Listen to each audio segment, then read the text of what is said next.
Welcome to the debate. You know, when civil engineers build a bridge, they rely on, they rely on the absolute empirical stability of their materials. Right, of course. Steel has a known tensile strength, concrete has a predictable crush rate. You really don't want your foundational materials suddenly deciding to, renegotiate what the concept of gravity means. No, definitely not. Especially not while thousands of cars are actively driving over those suspension cables. You need the physics to just sit still. Exactly. The substrate has to be entirely predictable for the structure to hold.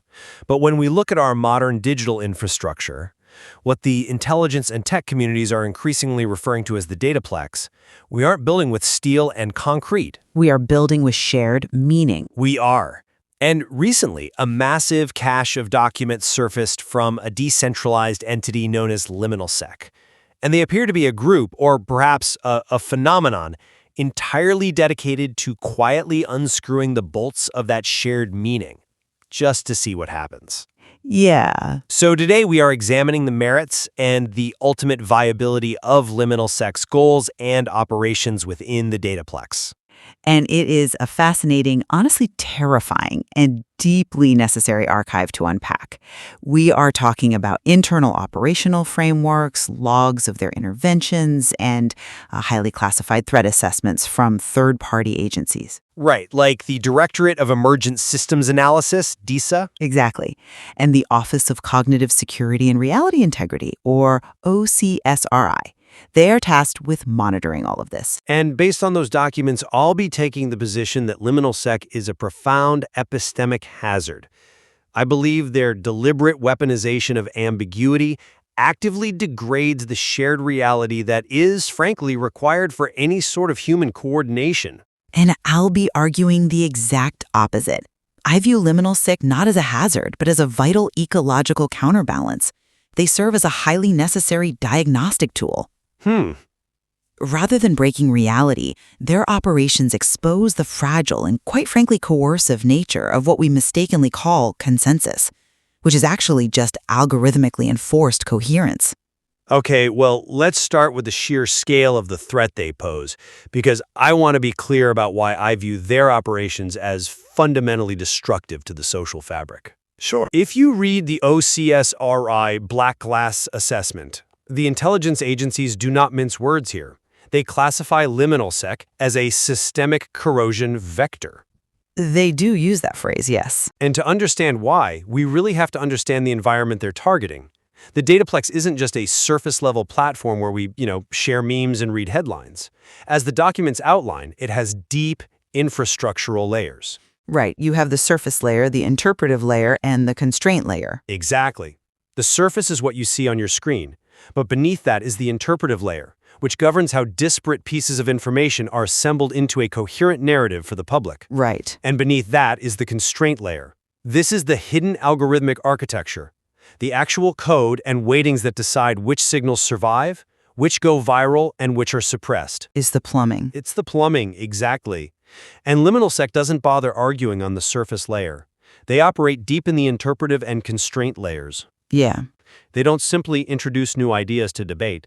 They actively manipulate the routing rules of information to dissolve the expectation that truth is recoverable at all. I hear you, but look at the environment they are operating in. It's semantic entropy. Well, wait, if you read LiminalSec's internal current conditions assessment, they accurately diagnose that the Dataplex is already suffering from extreme signal saturation and algorithmic mediation dominance. I mean, sure, it's saturated. But we aren't converging on truth in the modern internet. We are branching into parallel, isolated realities that are strictly filtered by platform incentives. Engagement, outrage, retention. Right. In that inherently compromised environment, LiminalSec operates with incredible restraint.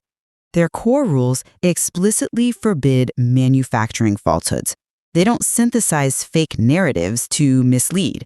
And they have strict protocols against punching down at vulnerable populations. Okay, but if they aren't manufacturing falsehoods, what are they actually doing that has agencies like OCSRI in an absolute panic? They are trying to, as they put it in the docs, map the edges. They want to reveal the seams in our digital environment where systems confuse an enforced top-down coherence for actual organic truth. I want to dig right into that because mapping the edges sounds like a very passive academic exercise. But when I look at the definition of these seams in their logs, I don't see observation. I see targets. Targets? Yes. How exactly do you view targeting a seam as a diagnostic tool rather than an act of outright sabotage? Well, because of what a seam actually is. In LiminalSec's lexicon, a seam is a point where a system's apparent continuity entirely depends on concealment, or, it's suppressing a contradiction. Okay. They categorize several types: narrative seams, authority seams, silent seams, incentive seams. Let's make this concrete. Please do. Imagine a major institutional platform, say a massive social network tightly aligned with a corporate health initiative. An authority seam occurs when that institution's legitimacy relies on repetitive enforcement rather than evidence. Right. So if a user asks a highly specific, valid question about the underlying data of a new policy, and the platform's algorithm quietly hides the question because it's flagged as unhelpful friction, that is a seam. The system shuts down inquiry not by refuting it, but by structurally implying the question shouldn't even exist. And LiminalSec's response to that? They introduce a tiny, precise mechanism right at that pressure point. They simply amplify the hidden question. They expose the fact that the algorithm is working overtime to maintain the illusion of absolute consensus. So they poke the bear. Exposing that seam isn't an attack, it's a necessary check on unearned, rigid power. It prevents the Dataplex from becoming a brittle authoritarian structure where we just accept whatever the algorithm serves us. That is a very generous interpretation of their methods. But the DISA report paints a fundamentally different picture. How so? You're describing them as if they are polite auditors raising their hands in the back of the room. But DISA explicitly states LiminalSec engages in controlled anomaly injection. They use what the agency calls semantic Trojan. Which sounds incredibly sinister until you look at how a semantic Trojan actually functions. It is sinister. Let's explain how it functions because it is not just asking a polite question. Look at their internal documentation for Operation Soft Fracture. Okay. A semantic Trojan isn't a computer virus, it's a linguistic or conceptual virus. They take a highly clickable, algorithmically favored format, say an infographic style that a specific political echo chamber absolutely loves to share, but they embed a deliberate, irresolvable paradox inside it. Right. They literally wrap a contradiction in the exact camouflage the constraint layer is programmed to reward. Yes, they use the system's own momentum against it. But the result is catastrophic. When the algorithm picks up the Trojan, its internal logic gates, which are programmed to categorize everything strictly as true or false, with us or against us, they just cannot process the paradox. Well, The algorithm gets stuck in a recursive loop trying to categorize the post, infinitely flagging and unflagging it, boosting and suppressing it simultaneously. That is what causes the system to hallucinate. but That is not an organic stress test of an authority seam. That is engineered sabotage. They are intentionally blinding the infrastructure and then sitting back to watch the interpretive chaos unfold among the users. But you have to ask why the infrastructure hallucinates in the first place. Let's look at the mechanism of Operation Soft Fracture that you just brought up. Sure. The methodology is literally just introducing one minor, unresolved inconsistency into a feed. If a massive, supposedly stable narrative architecture crashes simply because a single, unadorned paradox is placed next to it, then that architecture was never stable to begin with. Whoa, come on. No, seriously, it was an enforced illusion. The algorithm crashes because it's programmed to mandate absolute certainty where none exists. So you believe destroying the functional utility of the platform is an acceptable lesson in philosophy? I believe that's exactly why LiminalSec's ethical framework is so vital here. They operate under a strict mandate of proportional intervention. Proportional? Yes! A small seam gets a small nudge. They don't deploy massive botnets to overwrite reality. They drop a pebble in the stream to prove the water is artificial. But that defense completely relies on the assumption that they can actually control the outcome of the nudge, and you cannot reliably predict the blast radius of ambiguity once it enters the interpretive layer. I mean, they track it pretty closely. Once a semantic Trojan is out there, human beings start interacting with it. They project their own anxieties onto it, and they mutate it. LiminalSec is acutely aware of that, which is exactly why they maintain the failed operations log, v1.7. To me, this document is the ultimate proof of their ethical rigor. A failure log is proof of rigor? Yes. They meticulously document their failures so the entire decentralized network can self-correct. Documenting your damage doesn't undo the damage? But it shows an empirical approach to harm reduction. Look at their entry on over-resonance during the mirror loop operation. Oh, I read that one. The goal of mirror loop was to reflect a toxic, highly polarized algorithm's logic back at itself to expose how ridiculous it was. But it failed. Spectacularly. The algorithm couldn't perceive the irony, and it accidentally amplified the toxic contradiction instead of exposing it. But what did LiminalSec do? They logged it, issued a network-wide cessation order, and analyzed the failure. They wrote a memo. They explicitly warned their operators against what they call the trickster collapse, which is the point where an intervention stops being about systemic insight and just becomes about chaotic entertainment.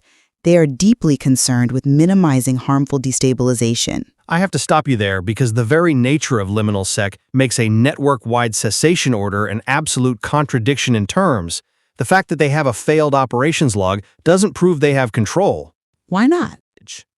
We really have to question the viability of decentralized ethics here. I don't follow. How so? Because of what LiminalSec actually is. The DISA analysis points out that LiminalSec isn't a traditional organization with a CEO and a board of directors. They behave like a distributed cognition event, or what sociology and occult theory might call an egregore. Right. A self-sustaining feedback loop. Exactly. To put that in perspective for the listener, an egregore isn't a group of hackers sitting in a basement plotting their next move. It is a decentralized, emergent system that essentially uses human reactions as its processing power. Yeah. It's a set of incentives and ideas that take on a life of their own, coordinating the actions of thousands of unconnected people who all adopt the LiminalSec methodology. So if your operation is fundamentally an egregore, a static PDF of provisional ethical rules cannot rein in bad actors. Well, You can't issue a cessation order to a decentralized hive mind. but the framework sets the boundary conditions for participation in the network. It doesn't work. Their own logs admit it. They explicitly mention operations causing recursive destabilization and overload collapse. And you know the most damning part? What? The framework actually mandates non-ownership of outcomes. They argue that attempting to control how people interpret their anomalies would be an authoritarian act. Right, because it would be. You cannot claim to operate an ethical diagnostic tool while simultaneously washing your hands of the fallout the absolute second you inject a virus into the Dataplex. Okay, I understand why that sounds irresponsible, but I really don't buy that characterization. They don't wash their hands of it. They recognize a fundamental truth about human communication. Which is? Attempting to flawlessly control interpretation is just replacing one authoritarian constraint with another. If LiminalSec injects a contradiction and then dictates exactly how every user must interpret that contradiction, they are building the exact kind of algorithmic prison they are trying to dismantle. Let's look at the ultimate stakes of dismantling that prison then. Because we aren't just talking about annoying a few social media companies here. We are talking about degrading the very language we use to negotiate our existence. That's a huge leap. Is it? Look at the glossary of unstable terms in their archive. It shows how LiminalSec intentionally targets our shared vocabulary. They redefine the word reality as merely the most stable available agreement. Accurate. They redefine truth as a claim that momentarily survives challenge. Which is a remarkably accurate description of how information actually functions online. It's a description of epistemic nihilism. This isn't just philosophical drift. The OSCRI warns that prolonged exposure to the specific kind of weaponized ambiguity leads to severe psychological effects. Yeah. They use some pretty intense clinical terms. They track a massive rise in what they call identity diffusion and dissociative interpretive states. And what does that actually look like on the ground according to the agencies? It looks like paralysis. It's that terrifying moment when a user looks at their feed and honestly cannot tell if the people they are interacting with are real, or if the historical event they are reading about was synthesized, or if their own political outrage was quietly nudged into existence by a recommendation engine. Right, the loss of footing. When you dissolve the meaning of the words we use to coordinate, you tear down the only infrastructure we have to solve real-world problems. I would argue that a flawed, heavily mediated, even slightly coerced consensus is infinitely better than an environment where meaning is impossible to stabilize, and where collective action becomes literally impossible. That is the core of the OCSRI sphere, yes. But have you considered the intercepted glass frog communication?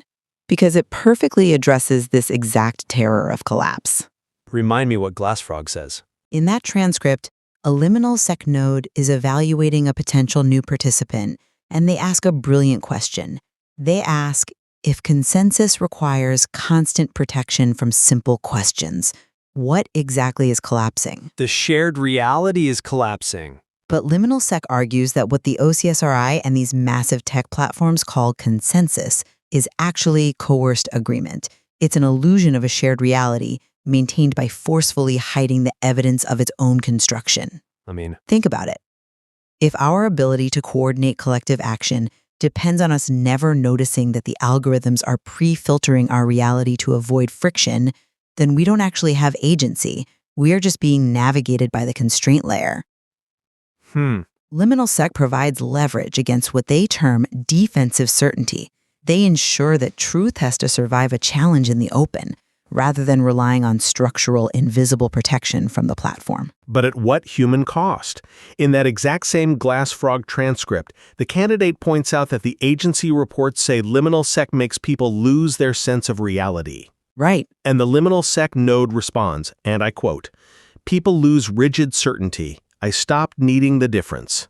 That is a terrifying admission. I don't see it that way. It perfectly illustrates what their own failure logs call the oracle delusion, the point where a person mistakes permanent ambiguity for profound wisdom. They are substituting our functional shared reality for a permanent state of cognitive freefall. I really don't read that as a free fall at all. I read it as cognitive maturity. Let's go back to the current conditions assessment. Okay. LiminalSec observes that when everyday people suddenly become aware of how heavily their narratives are constructed and manipulated by algorithms, they generally have one of two responses. Right. The first is defensive certainty. They panic, retreat into a hyperpolarized echo chamber, and double down on rigid, extreme frameworks to feel safe. The second is exploratory uncertainty. They increase their openness to ambiguity and become more critical consumers of information. And you honestly think LiminalSec is fostering the latter? I do. We live in a dataplex where context collapses instantly and where algorithms explicitly prioritize outrage and rapid visibility over nuance. True. You cannot fight that machine by demanding more rigidity. You fight it by training people to see the seams, to notice when a conversation in their feed abruptly narrows or when an interface subtly nudges them toward a specific emotion. So you inject friction. Yes, that friction, that moment of pausing to ask, why am I being shown this, is the only way to retain any cognitive agency. But let me give you a different perspective on that friction, because friction generates heat, and eventually things catch fire. Dramatic, but okay. If every single interface, every news narrative, and every institutional authority is treated as an incentive seam to be picked at and fractured, you induce systemic paralysis. You mentioned their assessment of the current conditions. Yeah. It explicitly notes that the dataplex is oscillating between brittleness, which is the rigid echo chambers, and paralysis. LiminalSec's solution to brittleness is to violently push the system entirely toward paralysis. I wouldn't say violently. Foundational truth underneath. But as the OCSRI points out, when shared frameworks fragment entirely, you don't get enlightenment. You get competing, incompatible micro-realities. They aren't trying to induce total paralysis, though. They explicitly state in their core constraints, no total collapse objectives. They note that chaos without structure is indistinguishable from silence. They can say that, but They aren't trying to destroy the house. They're just pointing out that the load-bearing walls are made of paper. And honestly, if you look at the LiminalSec documents, even the corporate intelligence structures are starting to realize LiminalSec is necessary. wait, LiminalSec is a private corporate espionage and narrative management firm? Why would they want semantic entropy? Because even systems built entirely to extract and package stable meaning realize they can choke on their own rigidity. MetaSec notes that when LiminalSec runs operations like broker back or soften the edges, it actually saves the ecosystem. Right, well, let's explain croakback so the listener understands what MetaSec is allegedly praising here. Sure. Croakback is an operation where LiminalSec injects deep, layered absurdity into a highly rigid, serious corporate PR cycle. Yes. They create a meme or a response that is so heavily layered in irony that the corporate sentiment analysis bots crash because they can't categorize the engagement as positive brand interaction or negative brand interaction. Right, they just freeze. MetaSec begrudgingly admits this amphibian intelligence prevents the Dataplex from overstabilizing. It injects liminal drift. It prevents the systems from dying of their own seriousness. Yes, the so-called amphibian intelligence. But humor and irony can be just as destructive as a direct denial-of-service attack. MetaSec explicitly complains about recursive irony loops caused by these interventions.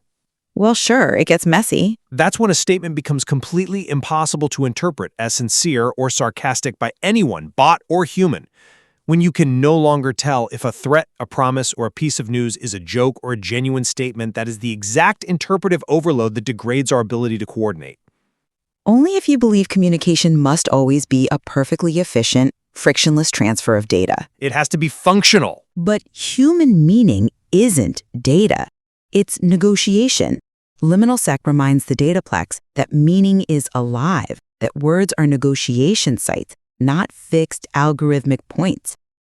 When they ask a small question in a highly stabilized artificial space, they aren't destroying the answer. They are just ensuring the answer isn't being held in place by an invisible force. I think both of our positions highlight a profound tension at the heart of this leaked archive. And stepping back, I think we can synthesize this by recognizing that we actually share a fundamental agreement regarding the baseline reality of the modern internet. I agree with that. The Dataplex is highly unstable, it is deeply vulnerable to algorithmic manipulation, and it is suffering from severe signal density. Absolutely. We both look at the substrate of the Dataplex and see a system that is struggling to process its own immense complexity. The surface layer is deafening noise, and the deep constraint layers are entirely opaque to the average user. Exactly. But where we arrive at a fundamental impasse is whether adding deliberate, engineered friction to that already struggling system is a cure or a poison. Right. I maintain that while questioning authority is a core intellectual virtue, institutionalizing ambiguity as a decentralized operational tactic destroys the very substrate of meaning required for human progress. You simply cannot build a functional, coordinating society on a foundation of perpetual weaponized doubt. Once you teach a system to hallucinate, you can't be surprised when it forgets how to see. And I maintain that in a Dataplex that is already pre-filtered by invisible algorithmic incentives and heavily policed by intelligence agencies demanding enforced coherence, introducing gentle disruption is necessary. Productive ambiguity is the only way to retain our cognitive agency.